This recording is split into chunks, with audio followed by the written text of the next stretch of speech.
No ar, Faixa Livre, rádio jornalismo de verdade, a informação de primeira qualidade, a interpretação e os comentários das notícias, entrevistas, o contraditório.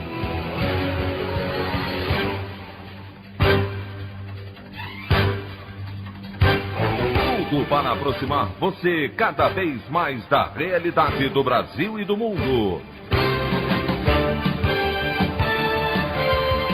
Apresentação: Anderson Gomes.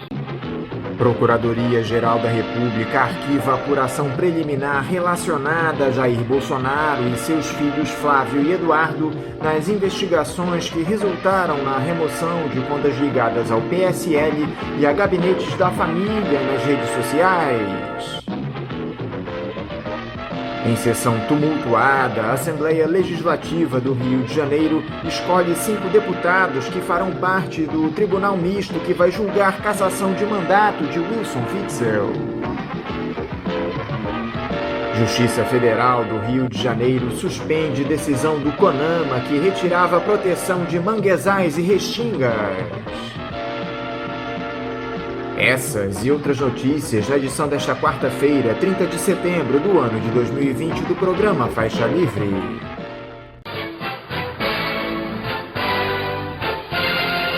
O comentário de Anderson Gomes.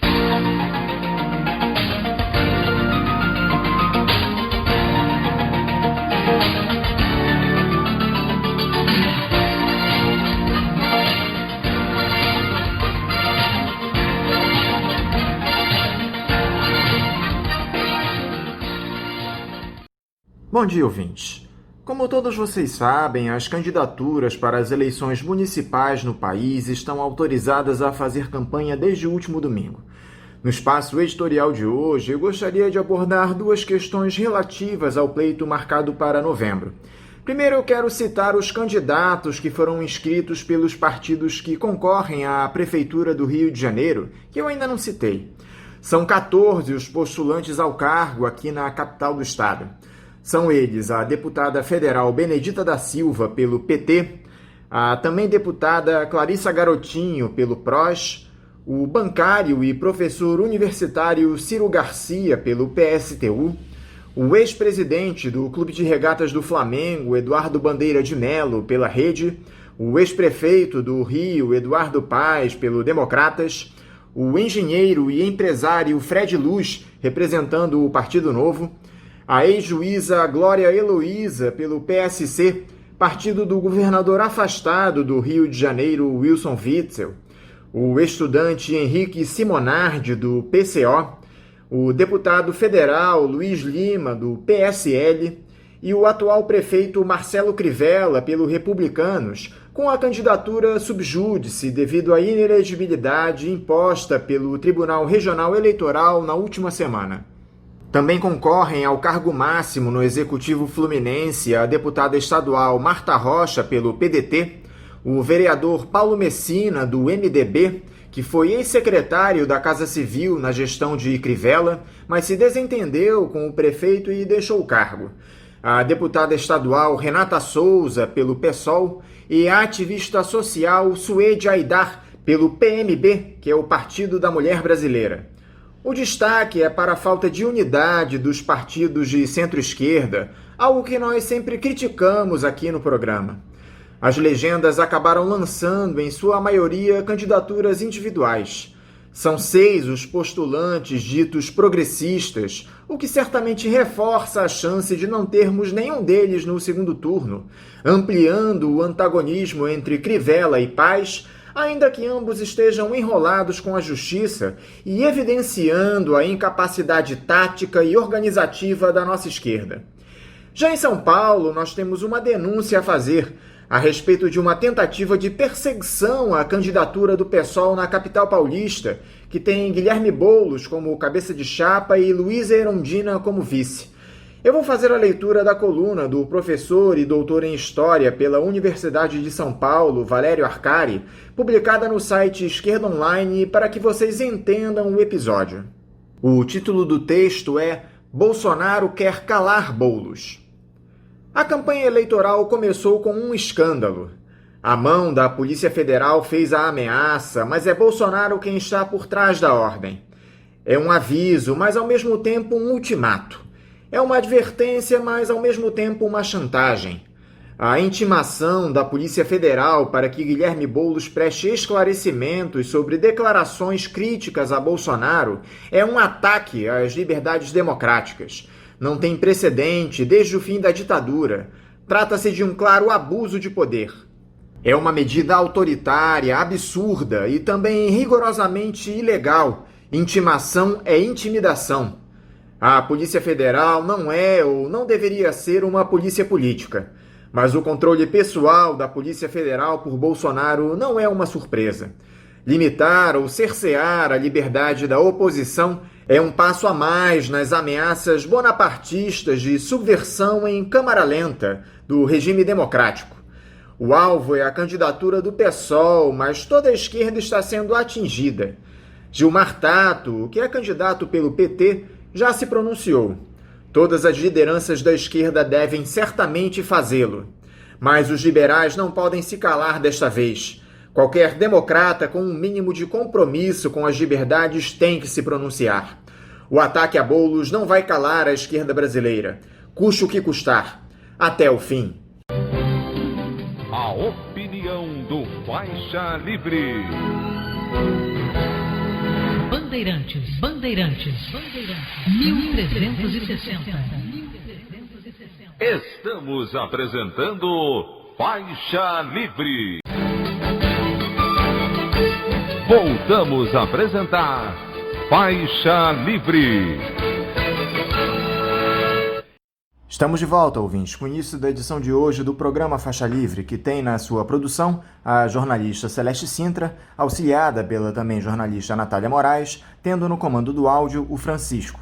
Meu bom dia a todos. E meu bom dia também a você, que pode aqui participar nos enviando mensagens eletrônicas para o endereço ouvinte@programafaixalivre.com.br ou ainda registrando suas participações diretamente nas nossas redes sociais.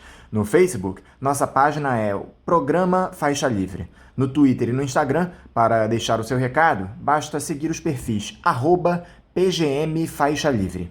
Lembrando que as participações por telefone estão inviabilizadas, pois durante o período da pandemia do novo coronavírus, nosso programa está sendo gravado no dia anterior à sua veiculação. Pedimos desculpas aos nossos ouvintes que costumam interagir conosco desta forma, mas foi a maneira encontrada pela equipe do Faixa Livre para mantê-los informados sobre o que acontece no país e no mundo com essa nossa visão crítica e, ao mesmo tempo, preservando a saúde dos profissionais que levam o programa ao ar.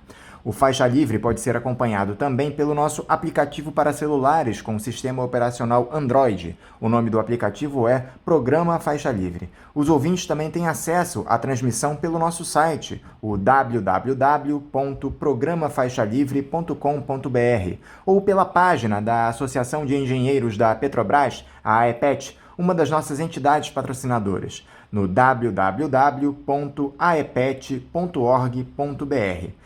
Para quem perdeu alguma das edições ou quer ouvir novamente o Faixa Livre, os áudios das entrevistas e editoriais estão disponíveis no nosso podcast, nos aplicativos Spotify, Deezer e Castbox. E dando início às nossas entrevistas, eu cumprimento o professor titular da Universidade Federal de Santa Catarina e presidente do Instituto de Estudos Latino-Americanos, o IELA, naquela instituição, Nildo Ourix. Nildo Ourix, bom dia. Estimado Anderson, ouvintes do Faixa Livre, é um prazer voltar aqui a essa tribuna livre e crítica do jornalismo brasileiro. Estou à tua disposição. Nildo, muito obrigado por você novamente dialogar conosco aqui no programa. Nildo, eu queria começar a te explorar aqui ainda sobre aquela pesquisa Ibope que mostrou um crescimento da aprovação do governo de Jair Bolsonaro nos últimos meses. O presidente da República passou de 29% de avaliações boas e ótimas em dezembro do ano passado para 40% este mês. Sem esquecer, Nildo, da influência do auxílio emergencial nessa conta favorável ao ex-capitão do Exército, há algum outro componente que tenha influenciado esse ganho de popularidade do Bolsonaro? Como é que você analisou esses números divulgados pelo Ibope, Nildo?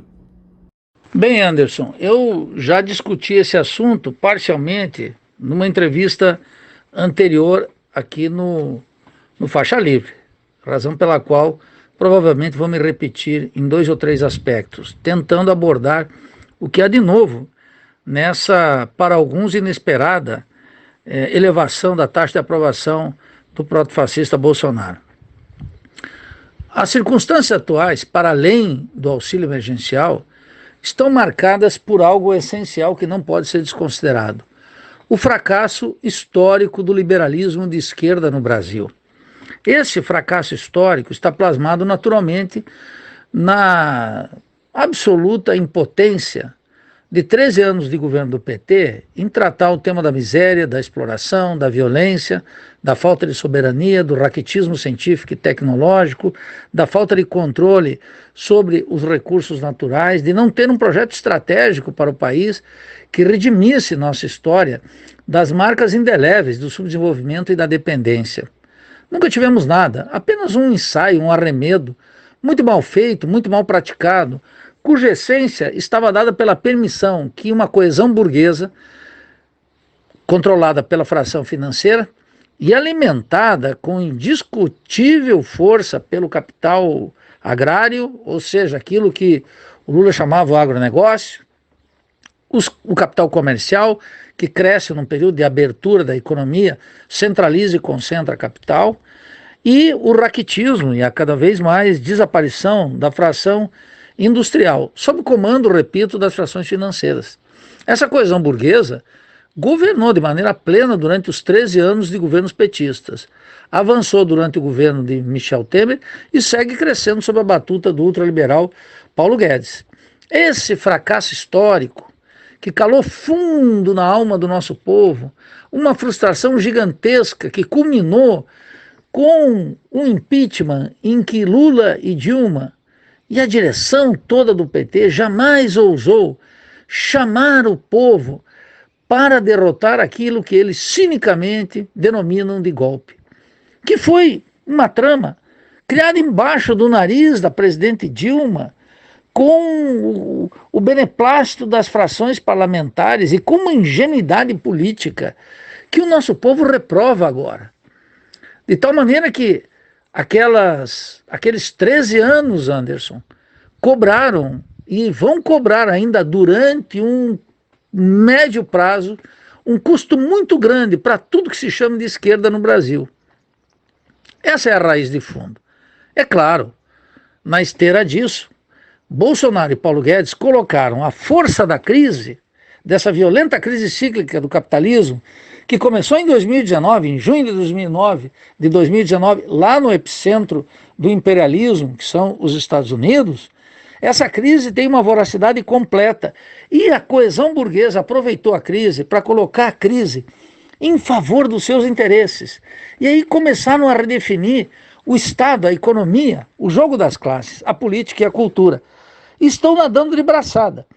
A terceira razão para esse avanço de 40% de aprovação de Bolsonaro refere-se ao fato de que o que nós chamamos de esquerda, ou seja, o liberalismo de esquerda, é completamente incapaz de apresentar uma alternativa revolucionária e realista para o Brasil. De tal maneira que combine a voracidade da crise, o fracasso histórico do liberalismo de esquerda e a inocência, para não dizer irresponsabilidade desse liberalismo de esquerda, e eu quero dizer, hein, deita raízes inclusive no meu partido, no PSOL. Sou membro do Diretório Nacional, não renuncio jamais a essa condição e cobro sempre, luto com todas as forças por uma mudança na orientação do PSOL, que continua flertando com frente de esquerda, com petismo, com Lula, com Dilma, que é verdadeiramente escandaloso. Isso não nos descola desse fracasso histórico e dessa responsabilidade que o povo agora está repudiando. E é nesse contexto que nós temos que buscar essa elevação da aprovação de um governo protofascista. O resto continuará sendo pura mistificação. Isso de alguma forma não acende o sinal amarelo para a esquerda no nosso país, Nildo, que me parece muito mais preocupada com seus projetos de poder do que com a soberania popular e a necessária ruptura com essas estruturas escorchantes do capital hegemônico. Bem, Anderson, deveria acender não só o farol amarelo, mas o vermelho, colocando claramente que nós estamos numa encruzilhada. Eu faria apenas um reparo nisso que você mencionou. Se a esquerda e a oposição estivessem preocupadas com o poder, eu estaria apoiando. Mas ela quer tão somente governos. E aí ocorre algo realmente espantoso.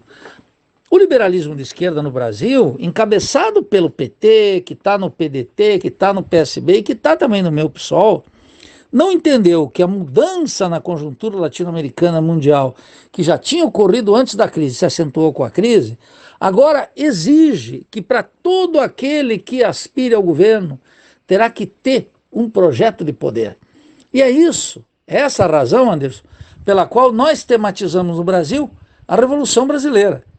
Isso que parecia tão distante, agora está sendo mostrado como uma necessidade, até para setores que não acreditavam nessa hipótese, que consideravam essa hipótese de uma Revolução Brasileira algo tão distante e irreal quanto assaltar o céu essa noite. Mas agora, com esse avanço daquela guerra de classes que nós já colocamos lá há 3 anos, quando eu fui pré-candidato a presidente da República dentro do PSOL, não é? Eu já disse lá, anunciei, olha, nós estamos diante de uma guerra de classes, uma redefinição completa. E de lá para cá, lamentavelmente, os dias têm confirmado o nosso diagnóstico. E nesse contexto, é claro que é preciso definir um projeto de governo. Mas um projeto de governo hoje, um programa de governo, não pode ser essa miséria que o PT acabou de soltar através da Fundação Perseu Abramo essa semana, assinado pela presidente Gleice Hoffmann e pelo presidente da Fundação, Luiz Mercadante. Ora, aquele documento é mais rebaixado que o livro do Ciro Gomes, mas ambos são impotentes diante da crise e, na verdade, revelam mais do que a possibilidade de enfrentar e oferecer uma alternativa, a pobreza interna desse partido, que não tem mais nem vocação para governo, porque não tem mais vocação para poder. Então, não estão preocupados com o poder, deveriam estar preocupados com o poder, mas estão preocupados tão somente com aquilo que eu chamo, repetindo Marx e Engels nas jornadas de 1848 do século passado, né, lá do século XIX, muito claramente um cretinismo parlamentar. Vivem de um governo aqui na Bahia, de um governo ali no Rio Grande do Sul, de um governo lá no Acre, e uma bancada de deputados e senadores, todos eles que se mostraram absolutamente incapazes diante dessa ofensiva da direita, dessa guerra de classes, muito bem delineada pela coesão burguesa, que alimentou os governos do PT, que agora está sob o comando do protofascista, e da Embaixada de Washington. Aqui não se faz nada sem o apoio do imperialismo, mas alguém está interessado em tematizar as questões estruturais no interior do liberalismo de esquerda, Anderson? Você defende, Nildo, que essa superação dos interesses hegemônicos se dê através de uma revolução popular no nosso país. Você enxerga nessas eleições municipais em novembro uma possibilidade de iniciarmos esse processo? A maturidade tanto das lideranças progressistas como dos eleitores para o entendimento da gravidade da situação que o Brasil atravessa, Nildo, cada vez mais dependente do capital externo e entregando de mão beijada nossas riquezas? Não podemos esquecer que está em curso um programa de privatizações que vai vender ativos de pelo menos 5 empresas públicas. Isso sem contar as refinarias da Petrobras, que sofrem um processo de desmonte lento e gradual. Bem, Anderson, eu, mais do que uma revolução popular, eu tenho uma definição que é a de uma revolução brasileira. E vamos dizer claramente aqui para os ouvintes do Faixa Livre, esse público antenado e crítico que nós temos aqui há tantos anos, isso não é uma invenção minha, isso é uma recuperação de uma história muito rica que pulsava forte até 64, razão pela qual nós tivemos um golpe, uma ditadura militar que durou 21 anos. Eu recordo que na esteira desse processo nós tivemos grandes figuras e a fusão de algo que estava em curso em 64, que era uma maior definição do marxismo crítico e do nacionalismo revolucionário. O nacionalismo, que se expressava nas ambiguidades do PTB, etc., estava em completa redefinição em direção à esquerda. E o marxismo, que tinha sofrido, sobretudo através do Partido Comunista Brasileiro, uma direitização completa, tinha levado uma pancada em 59 com a Revolução Cubana, que mostrou que mais do que conciliação de classe e revolução democrática burguesa, estava em curso na América Latina uma revolução socialista. Aquele processo, Anderson, foi interrompido. Por isso que eu chamo a atenção de resgatar a Revolução Brasileira, porque agora nós estamos funcionando numa lógica das situações extremas, cada vez mais evidente no terreno eleitoral, mas também no terreno político, cultural e das classes sociais. As pessoas ainda não estão antenadas, elas resistem a esse diagnóstico, mas lamentavelmente ele vem se confirmando. E nesse contexto entram as eleições. O que devemos fazer nas eleições? Ora, primeiro tratar um aparente paradoxo, ou seja, o cinismo do liberalismo de esquerda. Por um lado, eles anotam que estamos numa excepcionalidade, que estamos tendo eleição diante de um golpe, diante de um governo que chegou de maneira ilegítima, mentindo, fraudando e divulgando fake news. E no outro lado, fazem uma campanha para prefeitos e para vereadores na mais absoluta normalidade, Anderson, sem trocar as estratégias, sem trocar o discurso. Veja o programa do Ciro e veja o programa que o PT acabou de soltar.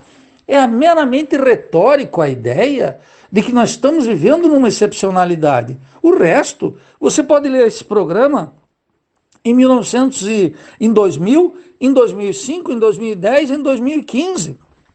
É um programa que atua como se o Brasil estivesse numa normalidade.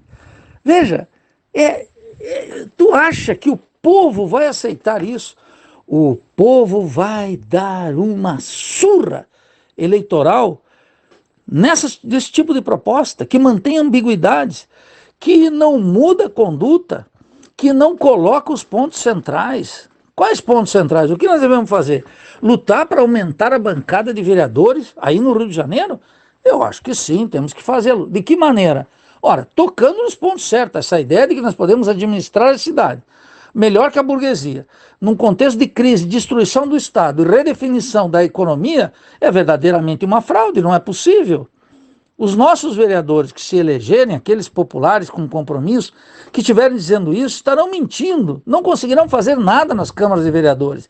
E os nossos candidatos a prefeitos, que não tematizem a Revolução Brasileira, que não elevem a consciência política do nosso povo, que não enfrentem o drama do desenvolvimento capitalista dependente e periférico nas condições de uma crise, de uma guerra de classes, estarão sendo cúmplices desse sistema que vai cobrar vidas de maneira muito contundente, de maneira mais acentuada do que já estão cobrando agora. Então, as eleições é um momento de explicitar cabalmente as nossas diferenças, de eliminar as ambiguidades, de atacar duro a direita, de romper com esse liberalismo de esquerda que é um estorvo na consciência das massas e dizer claramente quais são os desafios da esquerda num país como o nosso. Percebe? Sem esse diagnóstico da crise e sem falar sério, o nosso povo não vai acreditar na esquerda e vai confundir a esquerda revolucionária com esse liberalismo de esquerda, cuja expressão máxima é Lula, Dilma e o PT, e que também deita raiz dentro do meu pessoal. Nós vamos precisar fazer uma virada radical, que não fizemos na última eleição presidencial. E agora estamos pagando um preço mais caro na eleição municipal. Não adianta, Anderson, no final do processo, eu fico pensando no PSOL, e fazer aquela crônica conhecida, né? Tínhamos 30 vereadores e passamos para 90, tínhamos 4 ou 5 prefeitos e agora temos 30. E no outro lado, Bolsonaro tendo 40, 50. E montados comitês no Brasil inteiro para garantir a reeleição em 2022. Ora, essa crônica esquizofrênica é inaceitável. Agora, voltando a falar das ações do governo federal, Nildo, foi lançado na última segunda-feira, depois de muitas idas e vindas, discussões, o programa Renda Cidadã, que vai substituir o Bolsa Família. Havia dificuldades da equipe econômica para encontrar uma fonte de custeio a esse dito programa de transferência de renda, sem furar o teto de gastos. E a solução apontada pelos técnicos lá do Ministério da Economia foi a pior possível. Eles anunciaram que querem financiar o Renda Cidadã com recursos do Fundo de Manutenção e Desenvolvimento da Educação Básica, o Fundeb, ressuscitando uma proposta que já foi barrada pelo parlamento durante a votação da renovação do fundo, e também com dinheiro previsto no orçamento para o pagamento de precatórios, que são as dívidas do poder público reconhecidas judicialmente. Não dava para esperar menos de um governo como esse, não é, Nildo? Bem, não dava para esperar menos. Eu estou de acordo. Mas há que entender a lógica desse governo. Paulo Guedes avança na fronteira. Sempre coloca aquela proposta que parece a mais estapafúrdia. Essa proposta, eles têm plena consciência, não passa cabalmente como querem no parlamento, mas ajudam a manufaturar a opinião pública em favor do ultraliberalismo e de conscientizar amplos setores que esse reino da austeridade veio para ficar. Segundo lugar, o keynesianismo, o liberalismo de esquerda, bocó e alenante, sem dentes para morder que nós temos aqui, é incapaz de enfrentar o fato de que o governo ultraliberal de Paulo Guedes, dirigido por um proto-fascista como Jair Bolsonaro, criou o maior déficit fiscal da história do país. Esse keynesianismo de direita não é administrado naturalmente com aquela filantropia que marcou os governos petistas, porque a crise não permite. E eu arrisco mais. Se tivéssemos num governo de liberalismo de esquerda, a administração da crise não seria tão diferente da que está aí, que é naturalmente inaceitável. As desculpas, as explicações, talvez pudessem ser melhor, mas os resultados seriam os mesmos. Há uma crise cíclica do capitalismo global, cujo efeito, Anderson, quero registrar aqui, como tenho dito durante todo esse ano, ainda não bateu fundo, nem lá no centro, nos Estados Unidos, onde nessa última semana Nancy Pelosi já anunciou que topa ampliar para mais 2 trilhões a emissão da Reserva Federal. É claro que eles não estão fazendo, porque nós temos no espaço de 30 dias, hoje tem o primeiro debate ao vivo entre Biden e Trump, numa universidade lá nos Estados Unidos, que impede que o Partido Democrata libere essa grana para o candidato presidente atuar em consequência. Mas o epicentro da crise continua batendo duro lá. E aqui também, eu já disse que a moeda aqui ia derreter. Tem outros componentes que nós teríamos que tratar. Então, a situação aqui no Brasil do Paulo Guedes, mais do que confusão, ele sempre avança o sinal e depois vai lá no Congresso discutir os termos, mitigar. Ele coloca toda a maldade possível e depois vai renegociando com o Congresso dirigido pelo Maia, que é um covil de ladrões. Não só um covil de ladrões, como toda a mídia diz, é o Congresso mais reformista da história do país. Significa o Congresso mais entreguista, aquele mais pró-capitalista, aquele mais ladrão, aquele mais corrupto. E é isso que está rolando no Congresso Nacional. Então, o Paulo Guedes não faz nada desarticulado. E é claro que quando eles decretaram essa guerra de classe, eles estão preparando agora o discurso já para pós-eleição. O que é o discurso pós-eleição, Anderson? É a ideia de que se criou um déficit gigantesco para atender os R$600 da maioria da população que está afundada num abismo social e num desespero sem remissão, sem possibilidade de emprego no futuro, com 20 milhões de desempregados, dos quais 5 milhões é gente já desalentada, e com um mercado de trabalho que sempre foi aqui, 50%, jamais teve carteira assinada. O salário mínimo, segundo o presidente do Banco Central, hoje a média está em R$1.000. Ora, isso é o cenário completo para o desespero e para a miséria de milhões de brasileiros. E Paulo Guedes, com Bolsonaro, estão preparando, já depois das eleições, um arroxo tremendo, um arroxo fiscal, monetário, que terá que ser regulado não pelas necessidades do povo, mas pelas necessidades do capital e o aprofundamento da crise econômica. O aprofundamento da crise econômica, que depois das eleições será inexorável. Estou dizendo aqui em alto e bom som, no microfone do Faixa Livre, agradeço essa oportunidade para registrar minha posição. Eles virão, depois da eleição, com um ajuste total que não tem a ver com o déficit apenas. Tem a ver com algo muito mais importante, com o dinamismo da crise, que está cobrando um ajuste completo sobre o setor público, quer dizer, estados, municípios, investimento em saúde, em educação, em cultura, em cidades, em saneamento, etc, etc, etc, etc. Um aprofundamento do rentismo inédito mesmo, e agora de maneira muito mais clara, quando a taxa de juros está lá embaixo, a Selic, e o rentismo comendo solto sobre outras formas, que nós teríamos que trabalhar aqui com mais tempo, de tal maneira que o Paulo Guedes não é um trapalhão. Todos aqueles, eu já ganhei aqui, digo aqui, confiança com os amigos do Faixa Livre. Eu tenho um amigo liberal que eu já ganhei 2 garrafas de vinho dele. Ele apostando que ele é um liberal que tenta ser esclarecido, então ele diz que o Paulo Guedes não é o liberalismo dele e o Bolsonaro não é o liberalismo dele. Sabe esses liberais que eram liberais, mas quando a criatura apareceu não querem reconhecer a sua paternidade? Pois é, essa gente apostava que Paulo Guedes ia sair. Eu sempre disse que não vai sair, é ele o cara que toca essa agenda.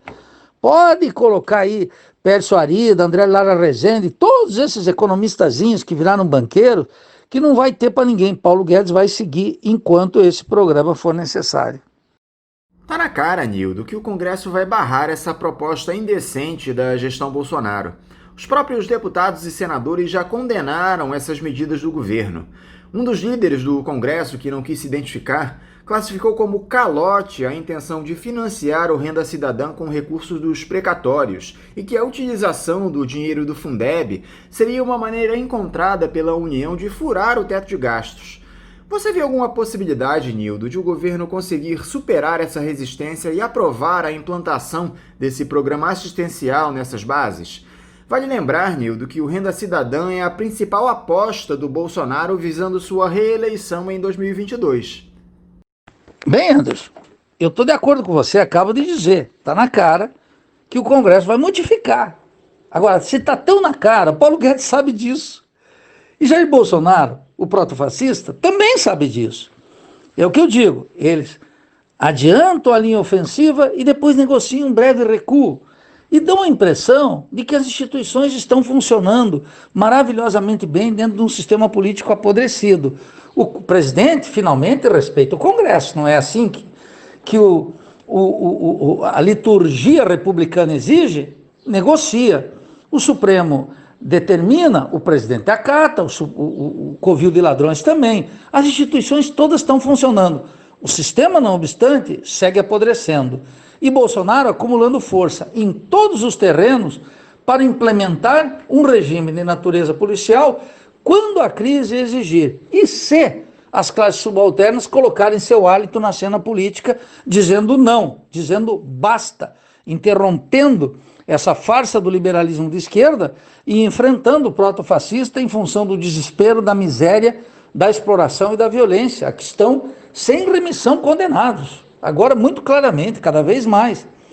De tal maneira que o grito dos ultraliberais contra o uso de precatórios, que eles dizem, bom, agora o governo está dando calote num calote, né?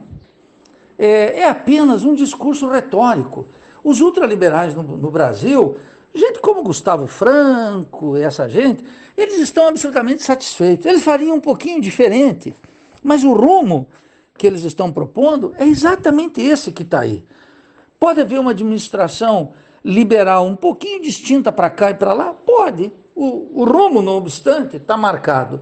E esse rumo é inexorável. E, em larga medida, não é negociado. Não é objeto de negociação. Nem com a sociedade, quer dizer, com os sindicatos, com as classes subalternas, nem com o Congresso, que está lá com aquele covil de ladrões, com uma grande maioria investigado, com todos, a maioria desses deputados e senadores, o protofascista tem um expediente de cada um, que é muito fácil de convencê-los, porque estão metidos em todo tipo de falcatrua, roubo, corrupção, negociata, processo de toda ordem. É preciso encarar os fatos com o mínimo de realismo, seguir respeitando um ritual republicano, quando a República apodreceu por completo, é o que alguns querem falar com o teto dos gastos. Ele já está sendo desrespeitado olimpicamente. Por quem? Pela coesão burguesa. Ela tenta apenas administrar as formas. Mas é claro que a crise está exigindo déficit. E a crise vai exigir mais déficits ainda superiores a esse. Se a crise se aprofundar como eu estou prevendo, que vai se aprofundar, tanto lá nos Estados Unidos, rebatendo na Europa e na China, e sobretudo aqui na América Latina, que é uma área estratégica para os interesses imperialistas, é claro que pode demandar mais déficits. Não há problema nenhum, a inflação não está de volta. Os liberais descobriram que emissão de moeda não gera inflação. E os keynesianos descobriram também que emissão de moeda não gera crescimento, porque ambos não querem entender o caráter cíclico de uma crise capitalista, que não tem mais solução lá no esquema do New Deal from United States, como não tem mais solução com o educado Keynes, que sempre disse, né, que a luta de classe o encontraria do lado da burguesia esclarecida.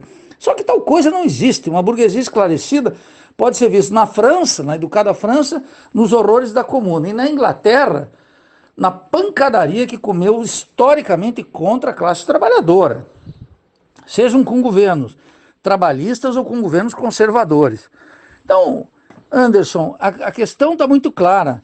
Toda essa gritaria e as manobras que o Bolsonaro faz e que a mídia liberal diz, olha, isso são pedaladas, cuidado com o teto dos gastos, tudo isso está rigorosamente programado. E Bolsonaro não sofrerá nenhum impeachment por isso, não está violando nenhuma das regras sagradas. O covil de ladrões dará sua contribuição à podridão da República e encontrará uma forma de atender os requisitos de Paulo Guedes e da coesão burguesa. Outra proposta que o governo tem dificuldades em emplacar, Nildo, é a criação de um novo imposto nos moldes da CPMF nessa reforma tributária, em troca da desoneração da folha de pagamento e da ampliação da isenção do imposto de renda da pessoa física. Sabe o que é mais curioso, Nildo? É que uma das plataformas de campanha do Bolsonaro, lá em 2018, era ampliar a faixa de isenção de imposto de renda. Tanto que, à época, alguns até chegaram a dizer que ele estaria copiando a proposta do Ciro Gomes, você lembra?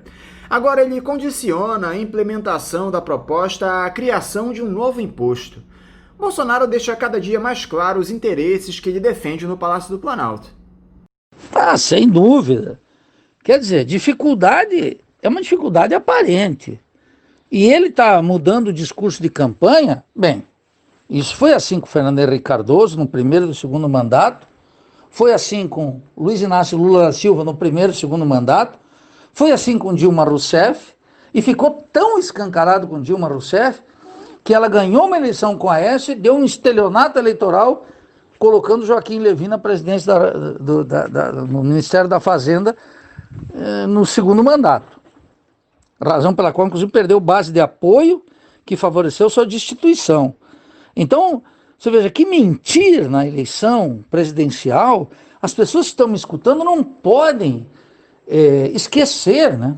Esquecer o que foi a mentira de Fernando Henrique Cardoso com o mito da moeda forte, que levou o Brasil em 2 mandatos ao Fundo Monetário, a empréstimo, fuga de capitais, desvalorização da moeda, salários em queda. Percebe? As pessoas não podem esquecer que Lula se elegeu com discurso para a massa e, na calada da noite, uma carta ao povo brasileiro, que era a carta dos banqueiros, e que se elegeu dizendo que era contra os postulados da política econômica e deu manivela em todos e cada um dos mecanismos do Plano Real. A mentira é a norma nas eleições. Bolsonaro não está inaugurando nada, lamento dizer. Bolsonaro está seguindo o padrão, nas condições, Anderson, de uma crise. Então, essas dificuldades são aparentes. A mudança do discurso me parece um costume já republicano, que tem que ser incorporado como tal. Aumentar impostos não pode ser vistos como uma bandeira antiliberal. Em condições normais seriam, na crise tudo muda. Os bons keynesianos, que nós não temos no Brasil, uma lástima, né? Sobretudo dentro da universidade, que estão reduzidos a pequenos projetos de pesquisa, sem incidência social e sem capacidade de crítica, né? Sem capacidade de enfrentar o subdesenvolvimento e a dependência, sabem que governos conservadores podem fazer gastos gigantescos e emissão gigantesca de moeda. Isso são lições da década de 70 e 80, que esse keynesianismo acadêmico, bocó, alienante das universidades é incapaz de entender, é incapaz de perceber. Porque, no fundo, todos eles querem terminar como ministro da Fazenda ou como presidente e o diretor do Banco Central. Não estão interessados na sorte do país. Mas nós já sabemos, lendo Keynes, lendo seus discípulos, e lendo, sobretudo, a história econômica da Europa, dos Estados Unidos e, em particular, da América Latina, que eles podem, eventualmente, lançar mão de aumento de impostos, inclusive do imposto do cheque, que tem sido considerado odioso pelas classes dominantes, mas pode ser feito. A crise demanda uma negociação entre as frações da coesão burguesa e não passa hoje por nenhuma negociação com o povo. Por quê? Porque os sindicatos estão sem força, porque renunciaram a essa força. Porque o liberalismo de esquerda, seja representado por Lula ou por Ciro, não tem outro universo que a não ser essa política econômica com um pouquinho de filantropia. Nada mais do que isso. Leiam os programas, como eu, lamentavelmente, tenho que dedicar tempo para ler o livro do Ciro ou o programa do PT, na ânsia e também na ingenuidade de supor que poderia ter alguma coisa ali que ajudasse a nos tirar do buraco. Então, as incongruências, Anderson, dos postulados e das medidas emanadas do Planalto, elas vão encontrar vida longa ainda entre nós, em função dessas debilidades estruturais que nós temos que interromper de uma vez por todas. E essa denúncia do Ministério Público, da qual o Flávio Bolsonaro virou alvo, Nildo, por conta daquele escândalo das rachadinhas? O filho do presidente é apontado como líder de uma organização criminosa que tem o Fabrício Queiroz como cúmplice, ambos acusados de peculato e lavagem de dinheiro. Essa denúncia contra o 01, Nildo, tem capacidade de alterar o cenário político de alguma forma? Ou você acredita que vai ficar tudo por isso mesmo?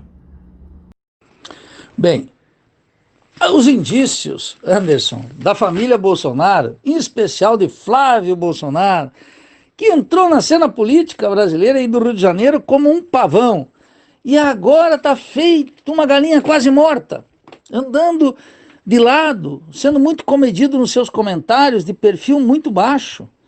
Agora, o que os jornalões burgueses dizem hoje? Flávio deve ser denunciado pelo Ministério Público do Rio de Janeiro. Deve ser, não sei se será. Todos aqueles liberais ingênuos que supunham que nós poderíamos ter um Ministério Público atuante, cheio de jovens idealistas, etc., caíram agora na real. O Ministério Público é parte da podridão do Estado e da República Burguesa. Ora, eu sei como é que se formam os advogados e o ensino jurídico no Brasil.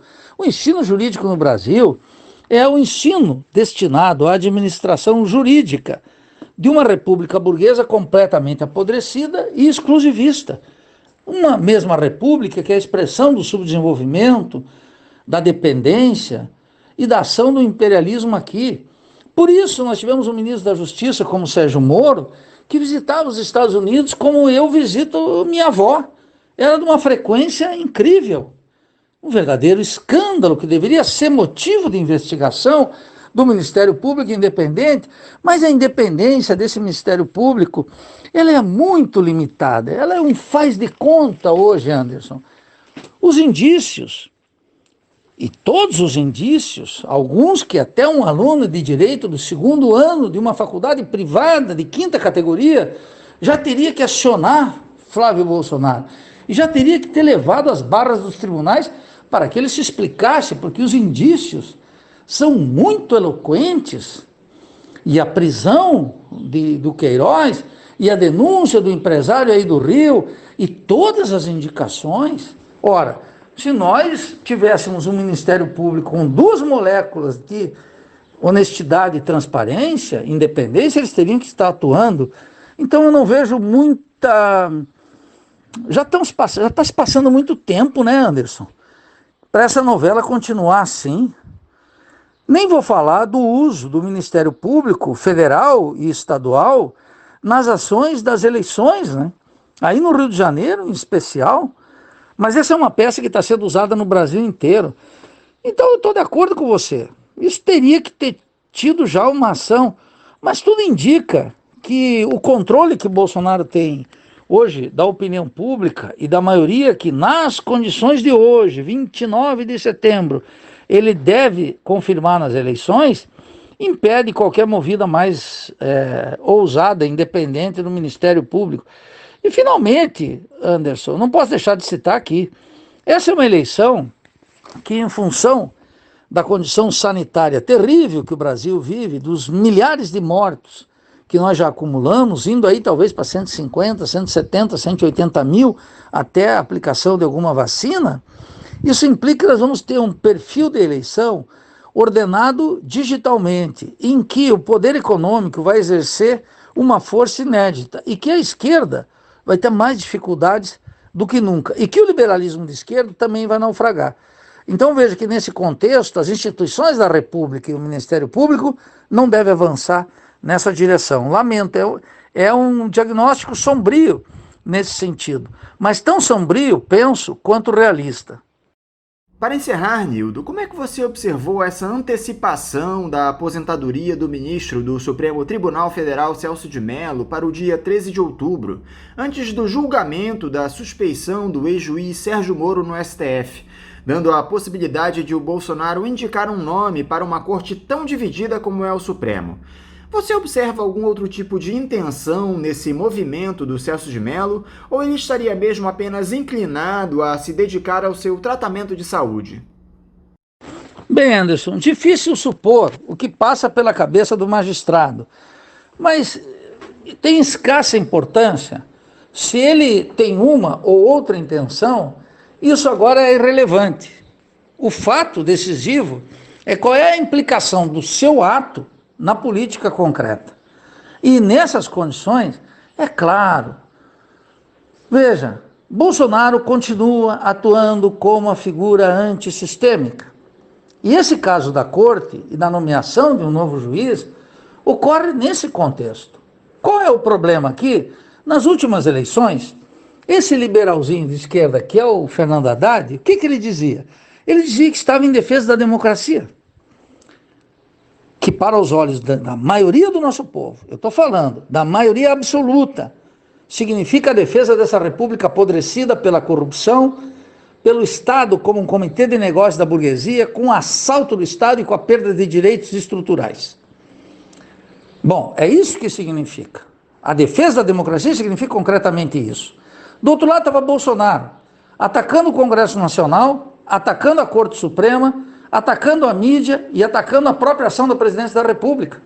E aparecia aos olhos de milhões como aquele que estava contra o sistema, sendo ele próprio, Bolsonaro, um protofascista que nasce das entranhas da diretoria, da ditadura, e é um cachorro dos Estados Unidos aqui dentro. Esse é o problema.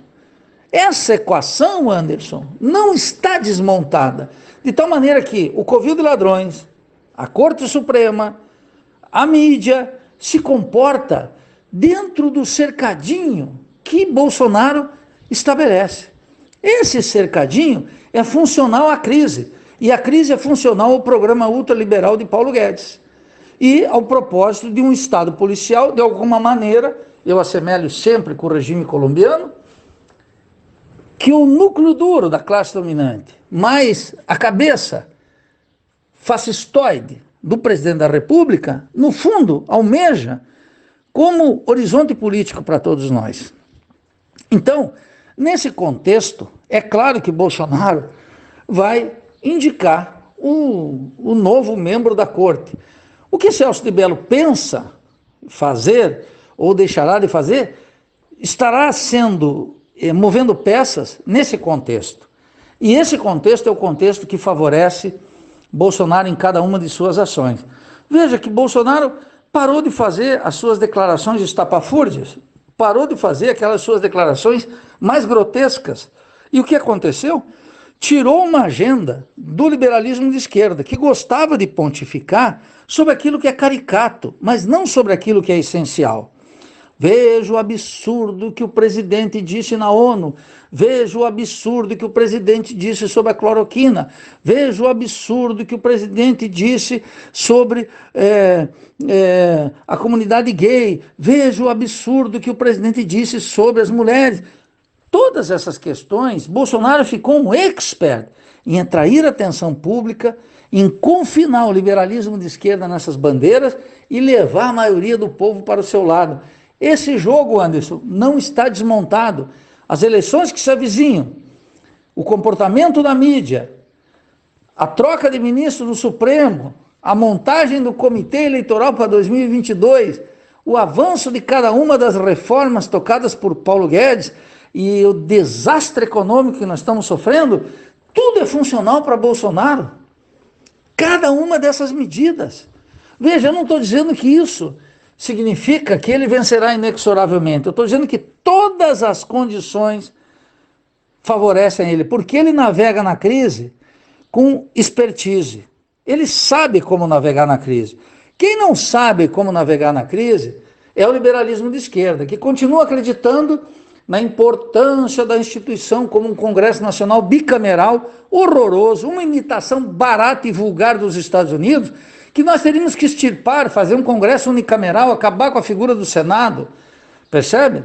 Uma Corte Suprema que cometeu todos os crimes historicamente contra a República. Eu digo sempre, não há crime contra a democracia no Brasil que não foi feito com o apoio do Supremo Tribunal Federal.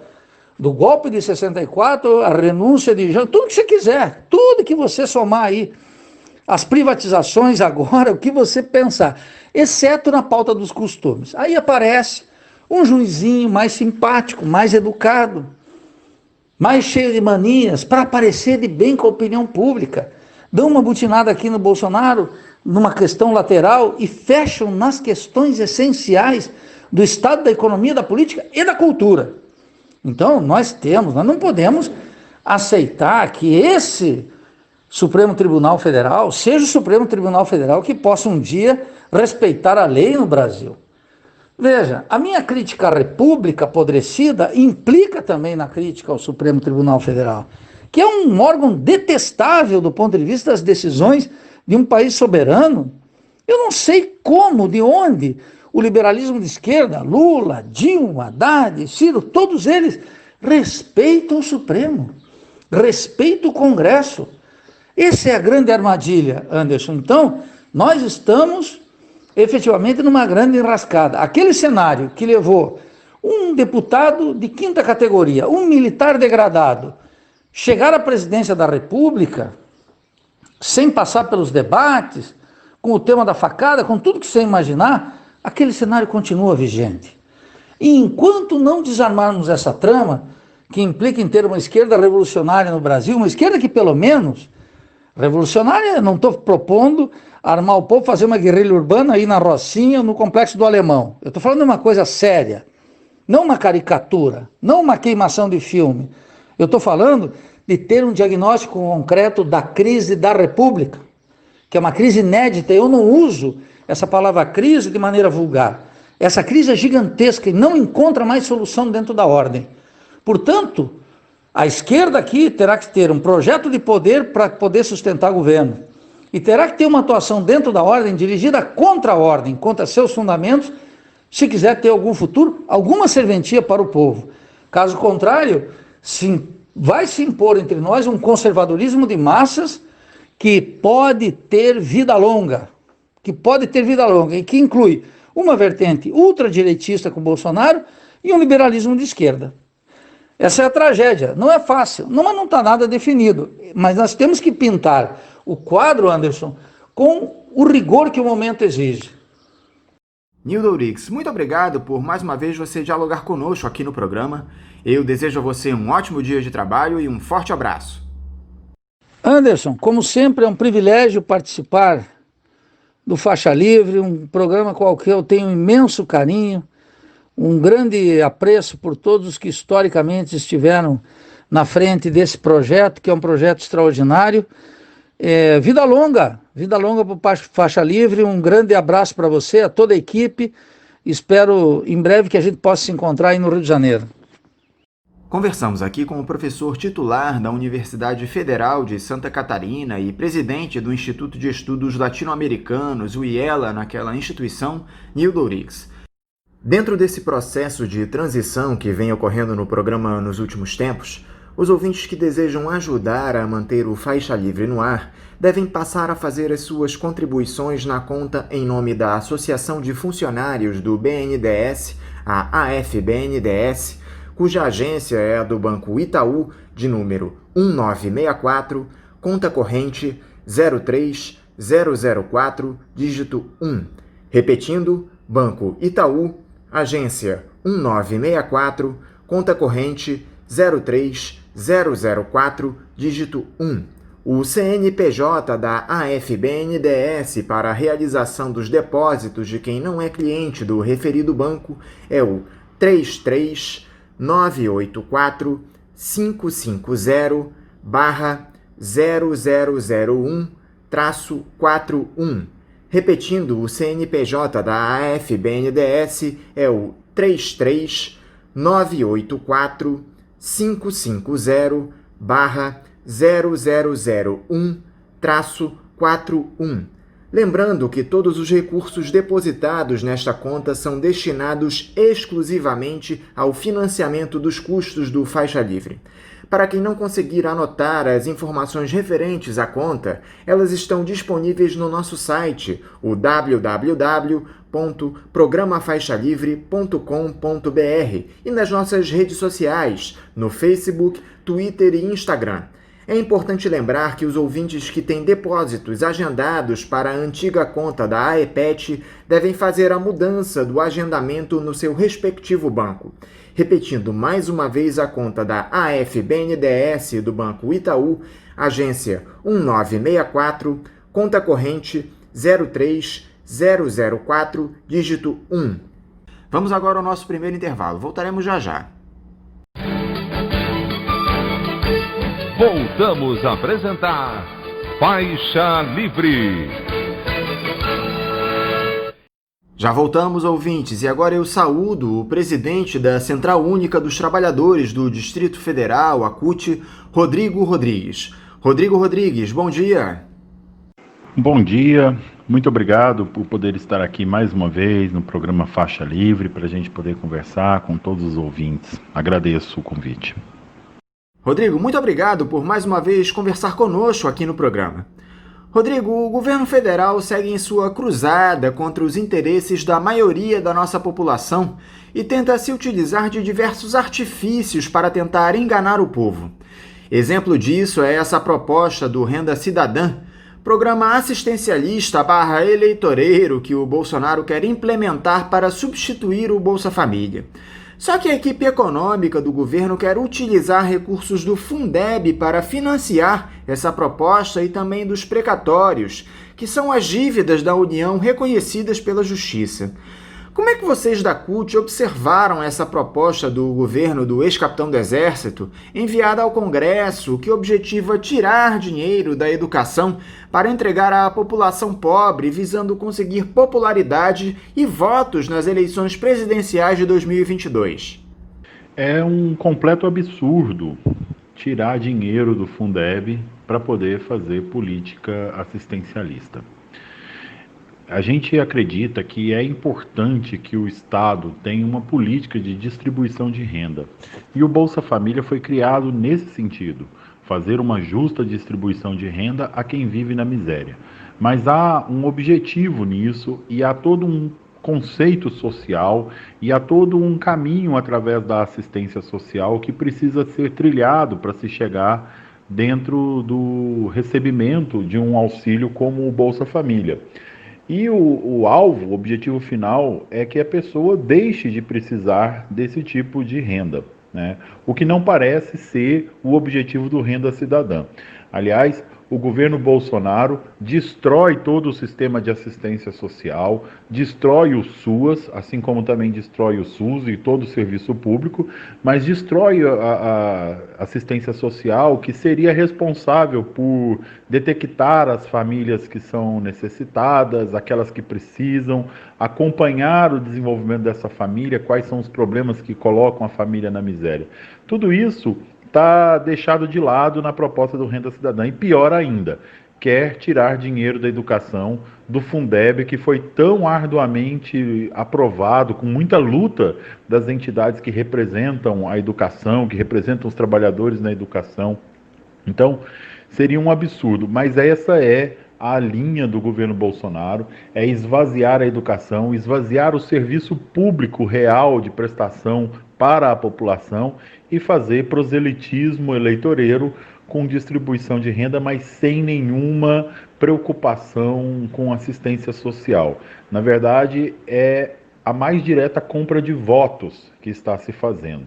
É muito diferente quando você tem um programa que ataca a miséria diretamente, mas que você, em torno disso, também constrói opções para que a população possa se sustentar, encontrar empregos, se desenvolver, educar seus filhos, coisa que nós tínhamos com o Bolsa Família.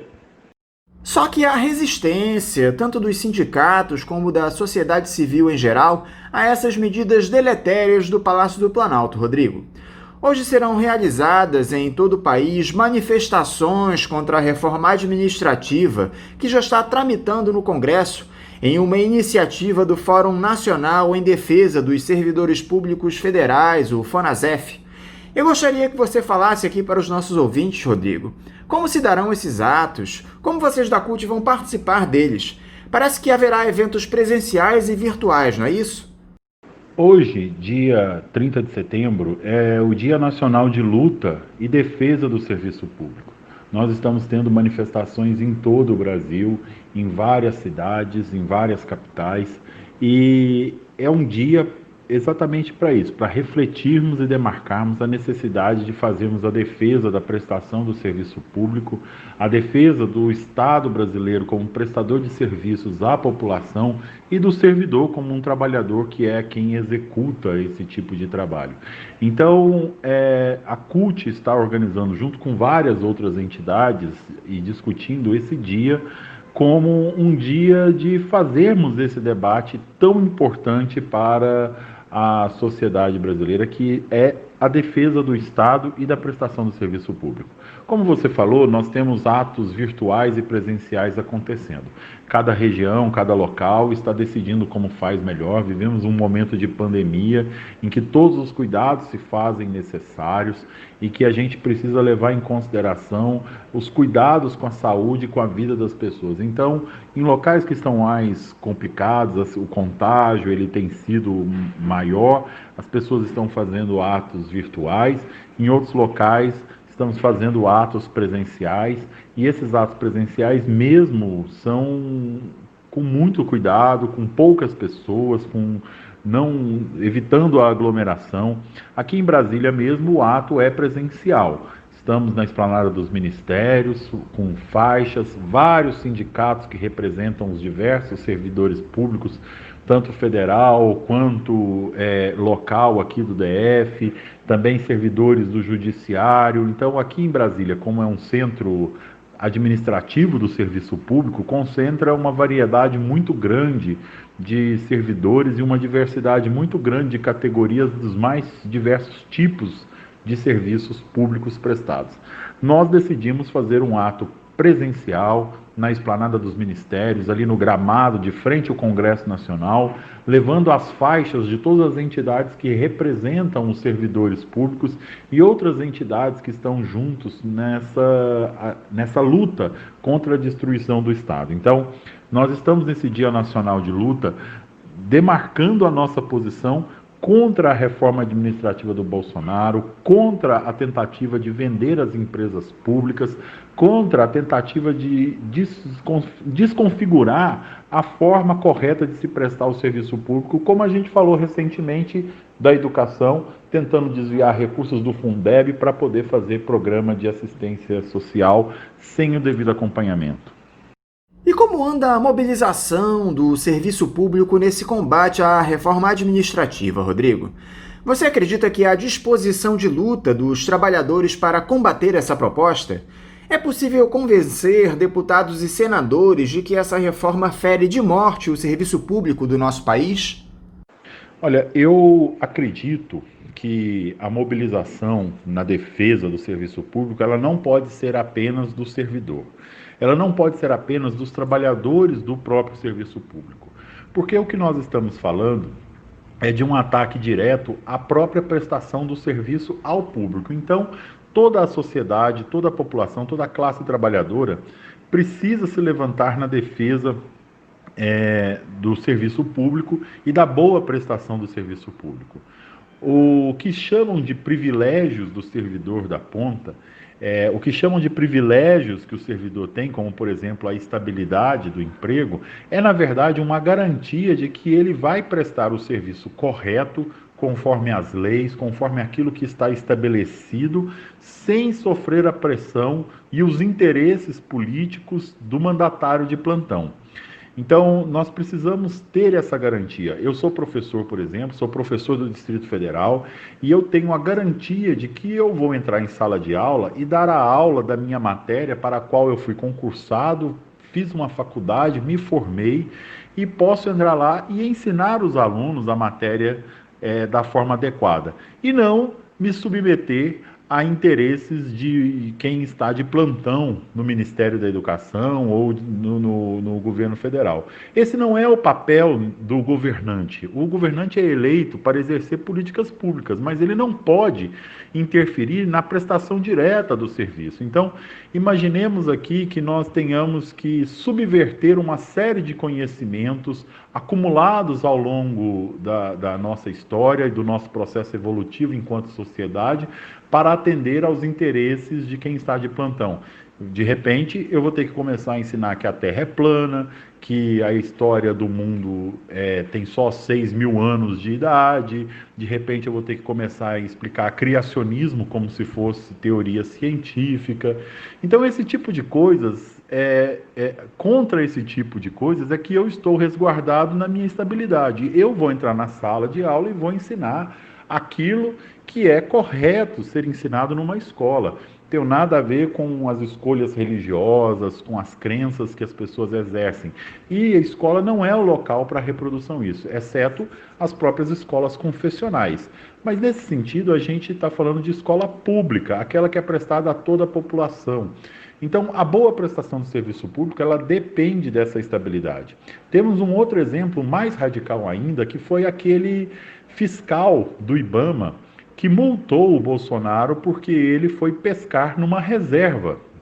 Bolsonaro pegou um barco, foi para dentro de uma reserva ambiental fazer pesca ilegal e foi multado porque ele estava infringindo a lei.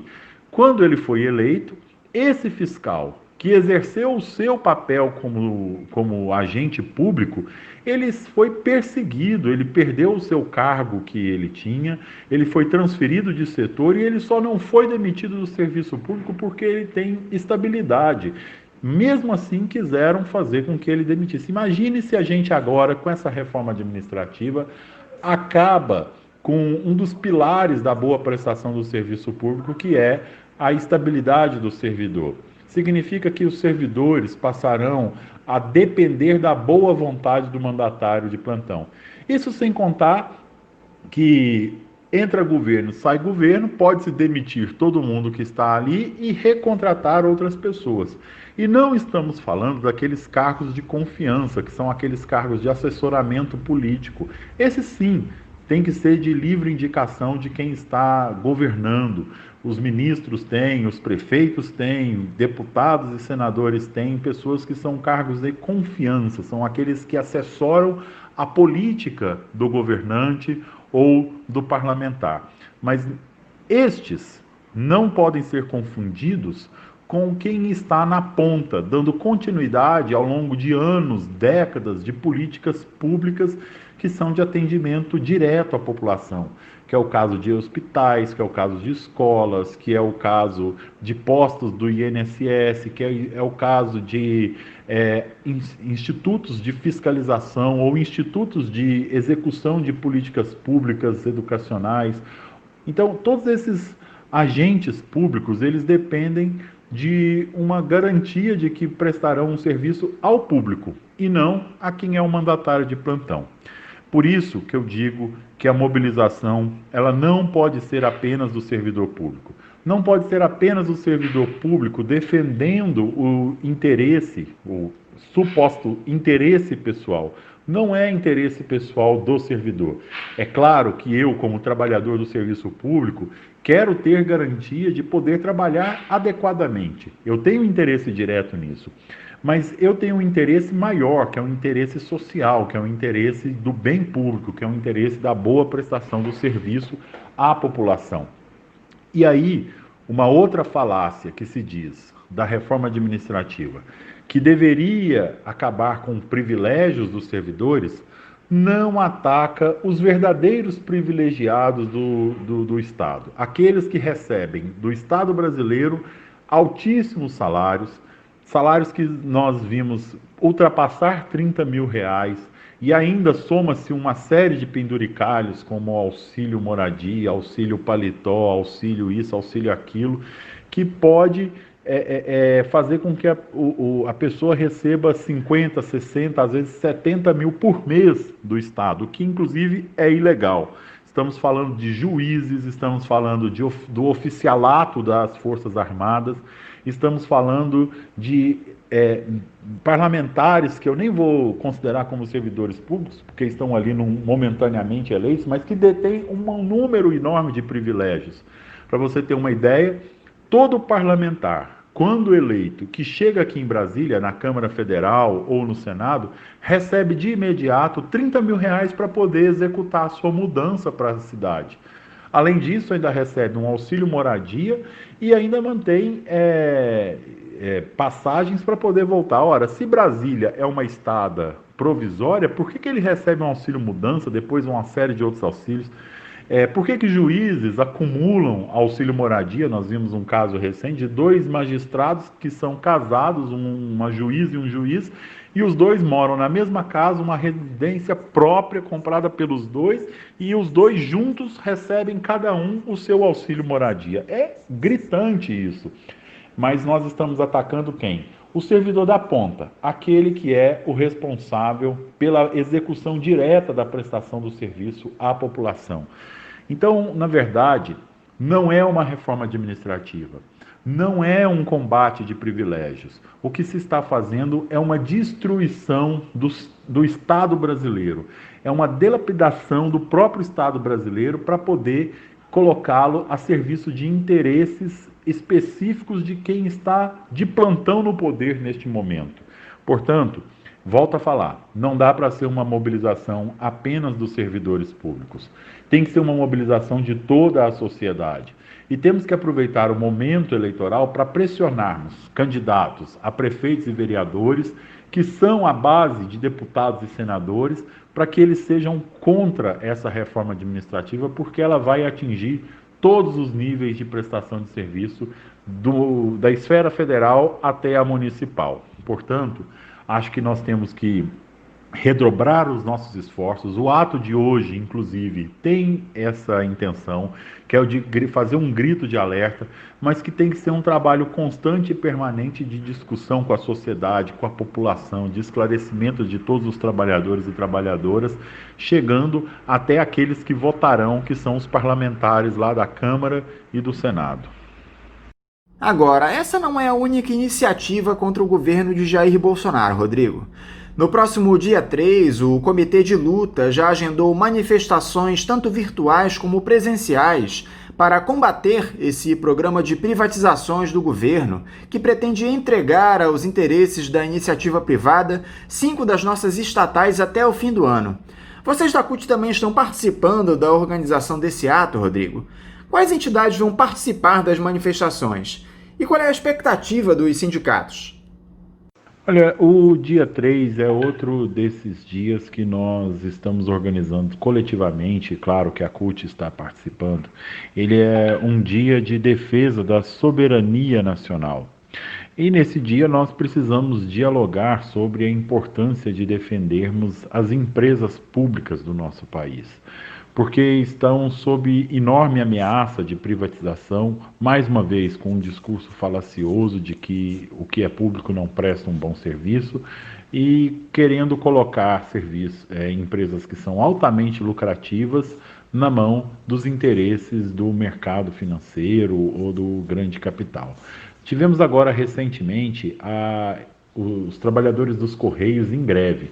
Uma greve que defendia os direitos conquistados por esses trabalhadores, mas que também fazia uma grande denúncia do desmonte que está se fazendo da empresa de Correios, com o objetivo de privatizá-la. Foi um absurdo, um completo absurdo o que aconteceu com a finalização da greve, a decisão do TST em excluir 50 dos 79 direitos conquistados no acordo coletivo dos trabalhadores, fazendo com que a empresa, com isso, possa economizar às custas de vidas de milhares e milhares de trabalhadores.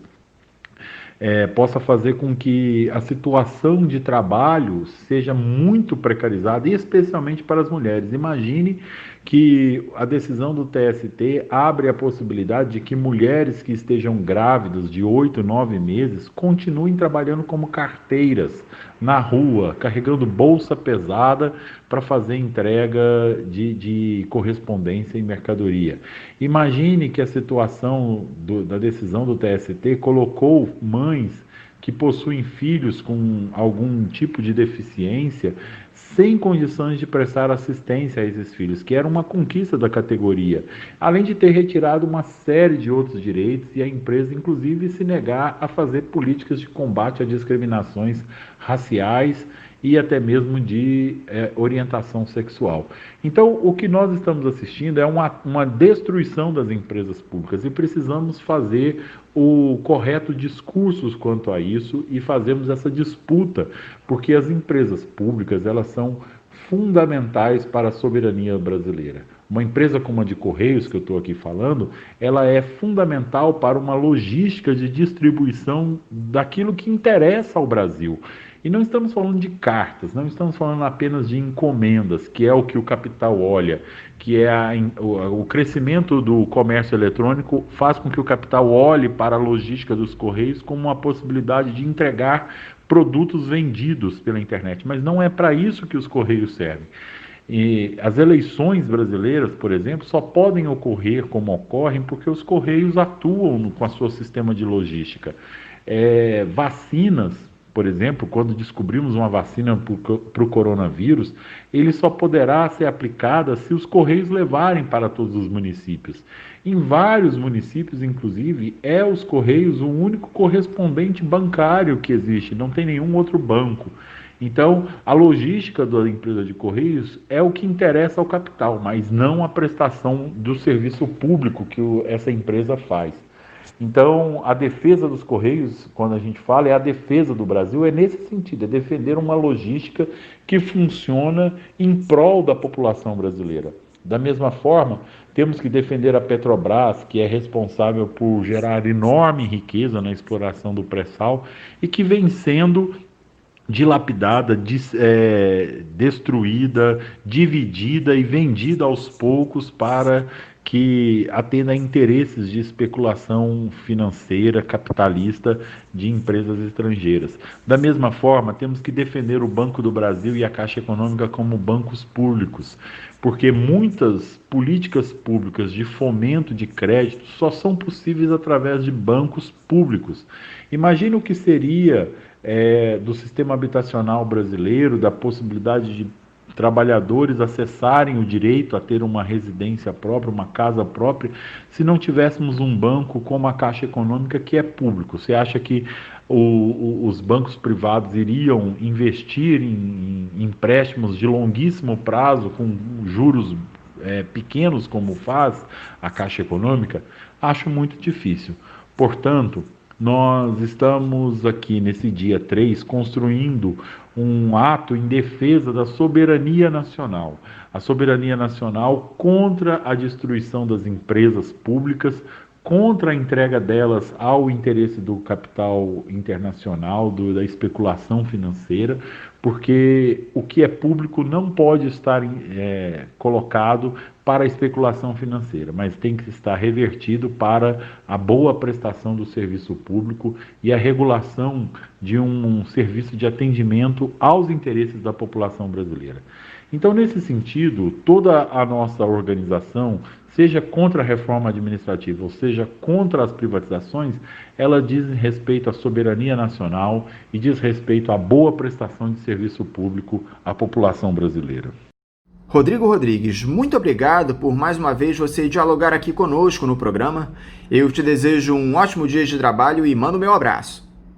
Muito obrigado, eu que agradeço mais uma vez poder estar aqui dialogando com os ouvintes do Faixa Livre. Estou sempre à disposição, sempre que for convidado estarei de volta.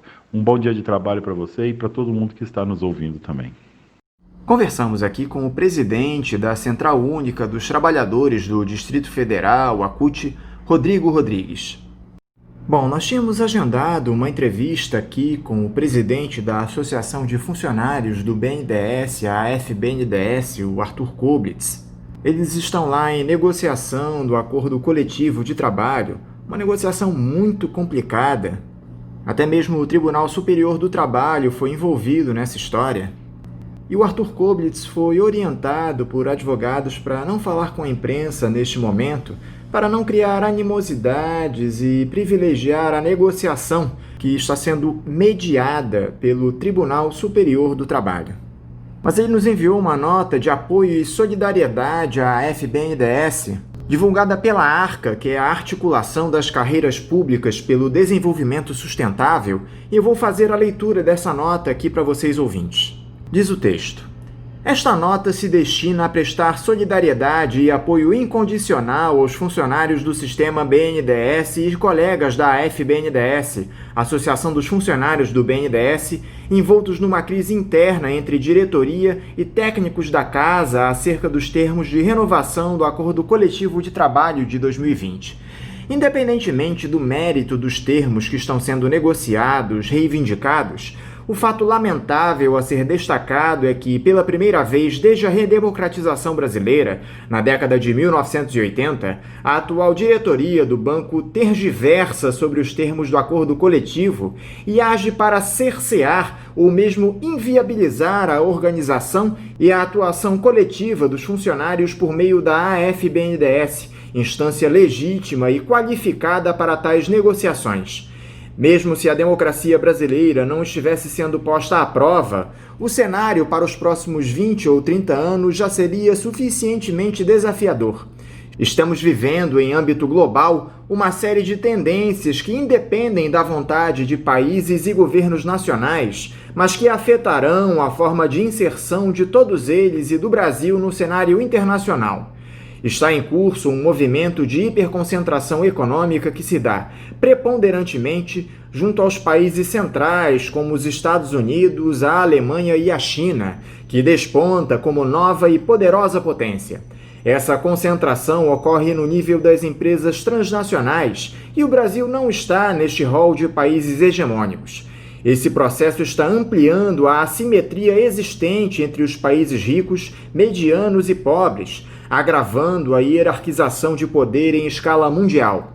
Esta dinâmica tem consequências importantes para uma economia como a brasileira, que tenderá a perder graus de liberdade, sendo impedida de decidir minimamente o que deseja ou pode fazer de modo autônomo e soberano.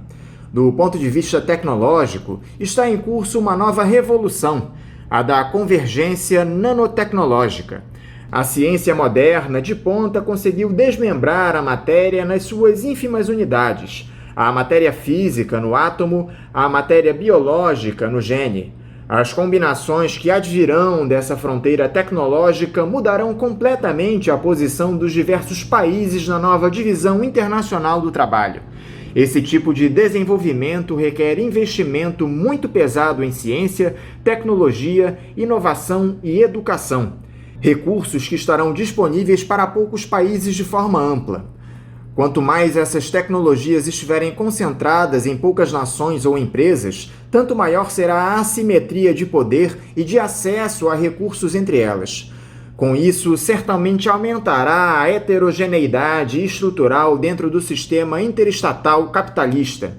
O setor financeiro está no centro de todas essas disputas por, ao mesmo tempo, impactar e ser influenciado pelas grandes corporações transnacionais, depender e modular o campo de acumulação capitalista. São problemas complexos e difíceis de resolver. A sociedade brasileira é majoritariamente de baixa renda, não tem acesso pleno à seguridade social e depende do sistema público. A proteção social é, portanto, uma exigência no país, dado o perfil sociodemográfico e epidemiológico de sua população. Por outro lado, o tal sistema é altamente dependente de investimentos de monta, algo que tem sido constrangido pelos governantes de forma aberta e infame desde 2016 e reforçado desde 2019. Desta maneira, tais exemplos e tendências apontam para a necessidade imperiosa de países como o Brasil disporem de capacidades estatais e instrumentos governamentais à altura dos desafios impostos no século XXI. Dentre tais capacidades estão a de dispor de fundos públicos de modo a influenciar e orientar os investimentos públicos e privados nas direções corretas. Bancos públicos e bancos de investimento, tais como o BNDES, o maior e mais importante banco estatal de desenvolvimento econômico e social da América Latina e um dos maiores e mais importantes do mundo, são instrumentos governamentais da maior relevância para os desafios e objetivos acima citados. Desta maneira, causa surpresa o tratamento que os atuais funcionários e a própria AFBNDES vêm sofrendo por parte da atual direção do banco, no sentido de aviltar e precarizar as condições e relações de trabalho, em nome de uma ideologia e atuação completamente desconectada da realidade geopolítica e econômica mundial e latino-americana no século XXI. Mas logo ficará claro para a população que a única forma de o Brasil superar suas dificuldades e organizar um processo de desenvolvimento que lhe sirva é ter o Estado no centro do processo. Não se está aqui afirmando que todas as soluções dependem e passam exclusivamente pelo papel do Estado, mas, no caso brasileiro, ele é inevitavelmente o agente central do processo de desenvolvimento. Sem ele, o próprio mercado não existe e não funciona no país. É sua função fortalecer e capitanear a política pública na linha da inclusão e da universalização. Se o Estado não o fizer, não haverá quem o faça. Não serão os agentes privados que irão promover a universalização da proteção laboral e previdenciária, da saúde, da educação, da segurança pública. Desta maneira, quando falamos que o Estado é central no processo de desenvolvimento, também estamos dizendo que ele precisa se organizar e funcionar de uma maneira diferente da atual. É em torno dessa agenda contemporânea e civilizada de desenvolvimento sustentável que a Arca foi criada e, com base nela, pauta suas posições e ações coletivas em defesa do Estado Nacional e da expansão e melhoria dos serviços públicos de qualidade para a totalidade da população brasileira. E é em torno desta agenda e destes princípios que somos solidários e apoiamos incondicionalmente o BNDES como agente público fundamental para o desenvolvimento econômico e social brasileiro, e a FBNDES como entidade que legitimamente representa o corpo funcional desta instituição. Assim se encerra a nota da Arca, a articulação das carreiras públicas pelo desenvolvimento sustentável, em apoio e solidariedade aos funcionários do BNDES e o pessoal também da Associação de Funcionários, da AFBNDES. Nós aqui do Faixa Livre reafirmamos o nosso compromisso e a nossa solidariedade a todos os profissionais do BNDES, Banco de Desenvolvimento de fundamental importância para o crescimento do país, e que está sendo atacado constantemente pela gestão de Jair Bolsonaro. Mais uma vez reafirmamos aqui no Faixa Livre o nosso apoio aos funcionários do BNDES e a todas as categorias do serviço público aviltadas por esses neoliberais que fazem parte dessa gestão atual do Palácio do Planalto. Quero deixar um abraço aqui ao Arthur Kobles, o presidente da FBNDES, e a todos os funcionários do banco. Eu queria aproveitar esse tempinho aqui antes do intervalo para mais uma vez exaltar todos vocês que nos auxiliam a manter o Faixa Livre no ar, fazendo suas doações, não só vocês ouvintes, mas também as entidades patrocinadoras, nossas parceiras aqui há muitos anos e fazem com que o Faixa Livre siga sendo essa trincheira democrática no rádio brasileiro desde 1994. Vamos completar 26 anos no ar no próximo dia 5 de dezembro. Então eu faço aqui questão de exaltar todas as entidades que nos auxiliam aqui, nos patrocinando. São elas: a Associação dos Engenheiros da Petrobras, a AEPET, parceira histórica aqui do Faixa Livre, o Conselho Regional de Economia, o CORECON, o Sindicato dos Petroleiros do Rio de Janeiro, o Sindipetro RJ, a Associação dos Funcionários do BNDES, a AFBNDES, que atualmente é a entidade que administra aqui as contas do Faixa Livre. Tem nos auxiliado muito nesse último período aqui no programa. O Sindicato Nacional dos Auditores da Receita Federal, da sua Delegacia Sindical do Rio de Janeiro, o Sindifisco RJ, a Associação dos Docentes da Universidade Federal Fluminense, a ADUF, a Fundação Dinarco Reis, o Sindicato Nacional dos Auditores Fiscais do Trabalho, a Delegacia Sindical do Rio de Janeiro, a SINAIT-RJ, a Associação dos Trabalhadores do IBGE, a ACIBGE, a Associação de Docentes do Colégio Pedro II, a ADCP2, e o Sindicato dos Professores do Município do Rio de Janeiro, o Simpro-Rio. É fundamental esse reconhecimento aqui da parte da equipe do nosso programa para todas essas entidades que vêm nos ajudando a permanecer no ar, nessa luta diária que nós temos para seguir o nosso trabalho com todas as dificuldades financeiras que nós temos enfrentado. Eu mais uma vez faço um apelo a todos vocês, não só ouvintes, mas também diretores de sindicatos, associações, todos vocês que se reconhecem no projeto democrático que é o Faixa Livre e desejam nos auxiliar no financiamento dessa trincheira, peço que entrem em contato com a nossa produtora, Celeste Sintra, pelo e-mail producal@programafaixalivre.com.br. Repetindo, producal@programafaixalivre.com.br. É produção sem o cedilha e sem o tio. Todos vocês que se interessam ou que gostam do trabalho do Faixa Livre e podem nos ajudar aqui a financiar o programa, façam contato com a Celeste para que nós possamos agendar uma reunião, conversar a respeito da possibilidade da sua entidade nos auxiliar aqui no financiamento do Faixa Livre. E lembrando mais uma vez a todos vocês ouvintes que podem contribuir aqui para o programa, que nos auxiliem aqui no financiamento do Faixa Livre. Todos vocês sabem que nós temos enfrentado uma série de dificuldades financeiras nos últimos anos, salários atrasados. Então, mais uma vez, eu vou repetir o número da conta e da agência para que vocês possam fazer as suas doações de qualquer valor.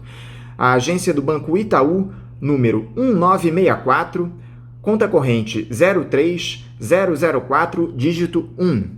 Repetindo, a agência 1964 do Banco Itaú, conta corrente 03004, dígito 1.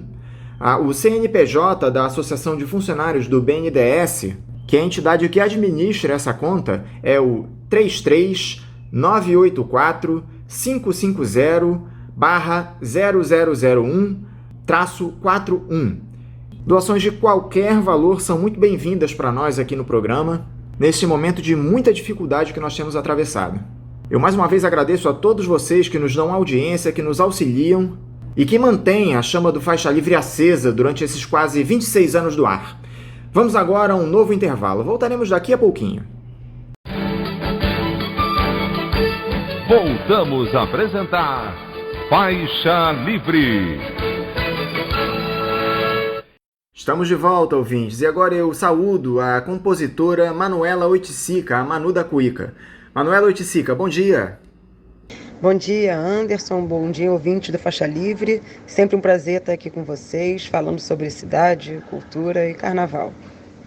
Muito obrigado, Manuela, por você conversar conosco mais uma vez aqui no Faixa Livre. Manuela, a Liga Independente das Escolas de Samba decidiu na última semana suspender os desfiles do Carnaval da Marquês de Sapucaí no ano que vem, que aconteceriam em fevereiro justamente por conta da pandemia.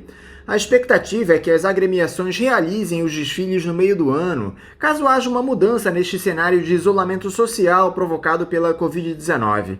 Você, como fuliã e profissional do carnaval, como é que analisou essa decisão da Liesa, Manuela? Decisão acertada da Liesa, né, e que devia ser óbvia, mas vivemos em tempos em que o óbvio precisa ser reafirmado. O carnaval não pode ser como o futebol, né, que colocou os seus negócios, mais do que o esporte, colocou os seus negócios acima da vida. O carnaval não pode fazer isso.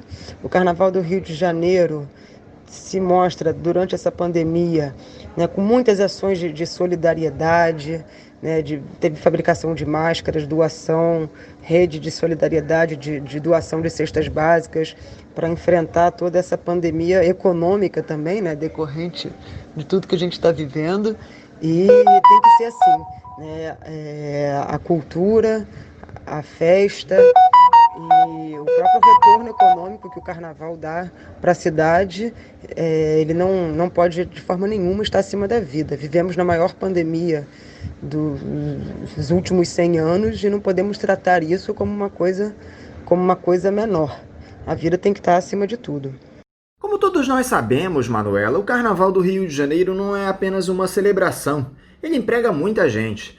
São artesãos, costureiras, figurinistas, trabalhadores que atuam na confecção dos carros alegóricos, enfim. Há toda uma cadeia profissional que é afetada por esse adiamento do Carnaval. Além disso, a festa movimenta milhões de reais na economia fluminense, gerando renda para os cofres tanto do Estado como do município. Quais são os efeitos sociais e econômicos do adiamento do Carnaval, Manuela?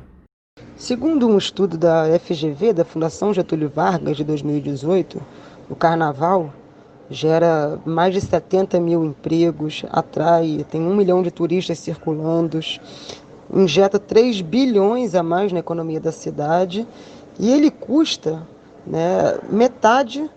Ele custa para os cofres públicos metade do que ele arrecada, só em ISS, por exemplo.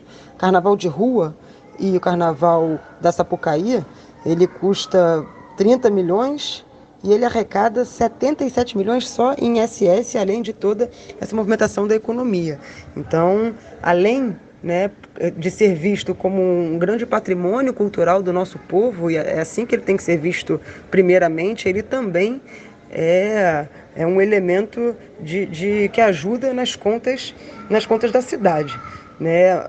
Agora, nada disso, eu repito, pode estar acima da vida, né? O que tem que ter é preocupação, né, com os trabalhadores do Carnaval. Essa é a maior preocupação, né? Como que os trabalhadores do Carnaval podem se sustentar nesse período, e aí a gente não está falando só do desfile, né? A gente está falando, né, nos últimos meses, né, que ações o poder público fez para poder garantir essa assistência desses trabalhadores. Alguns com carteira assinada, alguns sem carteira assinada, né? Eu acho que a preocupação tem que ser essa, a preocupação tem que ser em como aliviar, né, para os trabalhadores o fato da gente não estar tendo preparação do Carnaval, que já teria começado, né, há algum tempo. Essa tem que ser a preocupação, e não em pegar todo mundo e deixar as pessoas se contaminarem, né? E qual é a responsabilidade do Estado em um cenário de perdas como esse? Há algum tipo de auxílio financeiro sendo oferecido pelas diferentes esferas de governo, Manuela, para conter essas perdas provocadas pelo adiamento da festa? Como é que o poder público e a própria Liesa devem agir a partir de agora para auxiliar esses profissionais do Carnaval? E aí é como eu disse, a preocupação do Estado deveria ser com essa sobrevivência desses trabalhadores. Teve iniciativas por parte, né, de deputados federal da Lei Aldir Blanc. As escolas de samba podem se inscrever na Lei Aldir Blanc. Aqui no Rio, por iniciativa entre outros vereadores, mas do vereador Tarcísio Mota, do PSOL, teve o projeto SOS Cultura Carioca, né, que atende ao setor cultural, entendendo que o setor da cultura foi um dos primeiros a entrar, né, em isolamento, e é um dos últimos a sair, porque muita coisa da cultura envolve necessariamente aglomeração, como o Carnaval. Então também tem a lei SOS Cultura Carioca, e aí a gente está falando de iniciativas do Legislativo, né, e não do Executivo. Não foi o presidente, não foi o prefeito, foram vereadores e deputados de oposição que se movimentaram para tentar dar essa resposta para os trabalhadores. É muito importante dizer isso, né? E aqui no Rio também a gente teve, também por iniciativa do vereador Tarcísio Mota, do PSOL, a renda básica carioca, que foi aprovada na Câmara, o Crivella vetou, o veto foi derrubado, só que o prefeito não fez valer a lei. Né? Na hora de sancionar, enfim, ele sentou em cima da bola e está aí. Né? Era um projeto que complementava o auxílio emergencial para poder garantir aos cariocas, aos desempregados, aos autônomos, e, enfim, uma série de trabalhadores, garantir um complemento da sua renda até pelo menos um salário mínimo. Né? Essa era a sugestão feita ao Poder Municipal, que ignorou, né? Que não se mostrou nem um pouco sensível. O prefeito que se elegeu dizendo que ia cuidar das pessoas, na hora que as pessoas mais precisam, ele sequer faz valer uma lei aprovada, né, na Câmara dos Vereadores, que contou com a mobilização de muita gente. Então o Estado ele não tem que ficar preocupado, né, com um dia de um desfile no meio de uma pandemia. O Estado ele tem que se preocupar em dar essa assistência, né, para não só os trabalhadores de carnaval, mas todos os trabalhadores da cidade. Você acredita que o carnaval ainda possa acontecer no ano que vem, Manuela? Ou seria mais prudente ampliar esse adiamento para 2022? Eu sei que não é fácil fazer uma previsão diante do estado de coisas que vem acontecendo, mas não seria mais prudente, não só para a festa, mas para a saúde das pessoas, esperar a imunização de todo mundo para aí sim colocar o carnaval na rua? Olha, a gente não sabe muita coisa desse vírus, a gente não sabe muita coisa da vacina, né? Eu acho que a gente, enfim, se ele tiver que ser adiado para 2021, que seja. Né? Mas me parece que agora, assim, joga para o meio do ano, vamos ver se a gente acumula algum tipo de conhecimento, mais imunidade, alguma vacina, enfim, qual é o cenário que se desenha para o meio do ano que vem. Né? Existe a preocupação também de que um carnaval feito no meio do ano, ele compromete a preparação do carnaval do ano seguinte. Né? Mas eu acho que a gente não tem condições agora, a gente não tem todas as informações agora, né, para avaliar. E a gente não pode atravessar o samba, botar o carro na frente dos bois. O importante é garantir a vida e ter a certeza de que não dá para sair. E veja, eu não digo uma escola de samba completa, mesmo um pedaço de uma escola de samba que vai desfilar na Marquês de Sapucaí. Gente, isso envolve, a preparação disso envolve as pessoas, envolve gente que vai estar se expondo, seja no transporte público, seja no próprio local de trabalho, para a feitura desse carnaval. Né? Então, eu acho que se tiver que adiar para 2021 também, que se adie para 2021. Acho que agora dá para a gente esperar, ver no meio do ano se existe, né, uma vacina que vai conseguir ser aplicada em todas as pessoas, ou enfim, como é que vai ser isso. O nosso tradicional carnaval de rua também foi adiado, Manuela. A Associação Independente dos Blocos de Carnaval de Rua da Zona Sul, Santa Teresa e Centro, a Sebastiana, avisou que vai seguir a decisão da Liesa para garantir a segurança dos foliões. Mais uma decisão acertada, não é, Manu? Ainda mais que as aglomerações no carnaval de rua aqui no Rio de Janeiro são impressionantes. A saúde das pessoas em primeiro lugar. Carnaval de Rua, Sebastiana e outras ligas também comprometidos, né, com a vida. E olha que a gente está falando de pessoas que vivem do carnaval financeiramente, emocionalmente, muitas vezes, e em relação às escolas, nos blocos se relacionam com o carnaval de forma amadora. É o grande momento do ano para todo folião, para mim. Mas isso não pode ser a coisa mais importante do mundo, né? Então o carnaval de rua, decisão acertadíssima, não vai ser o carnaval que vai vestir a alegoria da morte, né? Como tristemente os cartolas do futebol têm feito, e seguindo aí os comandos também do presidente, né, do prefeito, enfim, pessoas que não têm nenhum comprometimento com a vida das pessoas, que se tiver que morrer alguém, que morra, é uma gripezinha, uma mortezinha, né, e o carnaval não pode de forma nenhuma estar nesse diapasão, e me alegra muito que ele não esteja, o carnaval de rua também, os blocos, né? Agora, esse nosso cenário político, Manuela, é que deve estar atiçando a inspiração de vocês, compositores do carnaval, não é mesmo? Como é que anda a produção dos sambas enredo para o próximo carnaval, Manuela? Você participou de alguma das disputas de samba dessa vez? Vale lembrar aqui para os nossos ouvintes que você compôs os 2 últimos sambas que foram para a Avenida na Estação 1ª de Mangueira. 2 letras primorosas, inclusive, de uma crítica social muito apurada. As disputas de samba, algumas estão acontecendo de modo virtual, outras escolas grandes, como a própria Mangueira, sequer apresentaram o enredo, outras que apresentaram o enredo não apresentaram sinopse, né? Mas eu acho que essas disputas também têm que ser repensadas, porque elas envolvem músicos e compositores irem para estúdio, envolve a apresentação, né, de uma transmissão ao vivo, que tem uma equipe de filmagem, que vai ter diretores, que vai ter alguma parte da bateria, enfim, isso significa muita gente circulando, e a gente viu com o início dessas disputas, mesmo nesses moldes, né, virtuais e tal, que teve contaminação, né, pessoas, enfim, tem gente do carnaval, enfim, doente, contaminada, infelizmente, né, falecimentos recentes de pessoas novas do carnaval.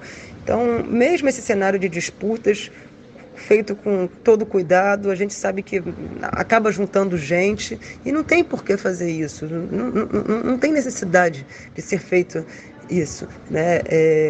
A questão econômica tem que ser olhada pelo poder público para poder dar esse respaldo, mas não é a gente fingindo que não está acontecendo, tentando adaptar. Algumas coisas não tem como ser adaptadas, né? O que a gente tem que fazer é entender que é isso, que é como eu tenho falado, é a vida que está acima de tudo, né? Então, enfim, eu também estou esperando para ver como é que vão ser essas disputas, essas inscrições para poder participar, todo compositor que colocar, né? A gente está nesse momento de confinamento, para alguns é um momento de muita inspiração, para outros é um momento de muita confusão, muita angústia. Da minha parte,